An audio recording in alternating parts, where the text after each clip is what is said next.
ഈ റീല് നിങ്ങൾ എപ്പോഴാണോ കാണുന്നത്, ഏത് സമയത്താണോ കാണുന്നത്, ആ സമയത്ത് നിങ്ങൾ ഞാൻ പറയുന്നത് പോലെ ഒന്ന് പറയണം. ചെറിയൊരു വാക്യമേ ഉള്ളൂ, ഞാൻ പറയുന്ന പോലെ ഒന്ന് പറയണം. അതായത് പറഞ്ഞോ, സുബ്ഹാനല്ലാഹി വബിഹംദിഹി. എന്താണ്? സുബ്ഹാനല്ലാഹി വബിഹംദിഹി. ഇത്രേ ഉള്ളൂ.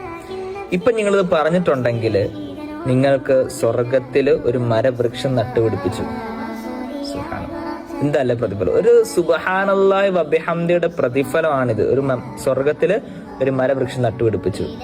ഇനി നിങ്ങൾ ചെയ്യേണ്ടത് എന്താണെന്ന് വെച്ചാൽ ഈ റീല് മറ്റൊരാളിലേക്ക് എത്തിച്ചു കൊടുക്കുക. അടുത്ത നന്മയ്ക്കുള്ള വഴി പറയുന്ന ഈ റീല് മറ്റൊരാളിലേക്ക് എത്തിച്ചു കൊടുക്കുക. അവൻ ചിലപ്പോൾ നമ്മൾ ഒരു സുബ്ഹാനല്ലാഹി വബിഹംദിയെ ചൊല്ലിയെങ്കിൽ അവൻ ചിലപ്പോൾ 10 എണ്ണം ചൊല്ലും. അപ്പൊ അവൻ ചെയ്തതിന്റെ പ്രതിഫലം, ആ 10 എണ്ണം ചൊല്ലിങ്ങളുടെ പ്രതിഫലം ആർക്ക് കിട്ടും? അയച്ചു കൊടുത്ത് നമുക്ക് കിട്ടും. ഇനി അവൻ ചിലപ്പോൾ മറ്റൊരാളിലേക്ക് അയച്ചു കൊടുത്തു, അവൻ ചിലപ്പോൾ അങ്ങനെ ഷെയർ ചെയ്ത് കുറേ ആളുകൾ ഇങ്ങനെ ചൊല്ലി. അപ്പൊ ഇതിന്റെ എല്ലാം പ്രതിഫലം ആർക്ക് വരും? അവസാനം നമ്മളിലേക്ക് വരും. ആദ്യം ഷെയർ ചെയ്ത ആരാണോ നമ്മളിലേക്ക് വരും. അതുകൊണ്ട് നിങ്ങൾ നന്മയായ കാര്യങ്ങൾ മാക്സിമം ഷെയർ ചെയ്യുക. അദ്ദാല്ലു അലൽ ഖൈരി കഫാഇലിഹി. നന്മയായ കാര്യം അറിയിച്ചു കൊടുത്ത് അവൻ ചെയ്യുന്നതിന്റെ അതേ പ്രതിഫലം ആർക്ക് കിട്ടും? അറിയിച്ചു കൊടുത്തവനും കിട്ടും ഇൻഷാ അല്ലാഹ്.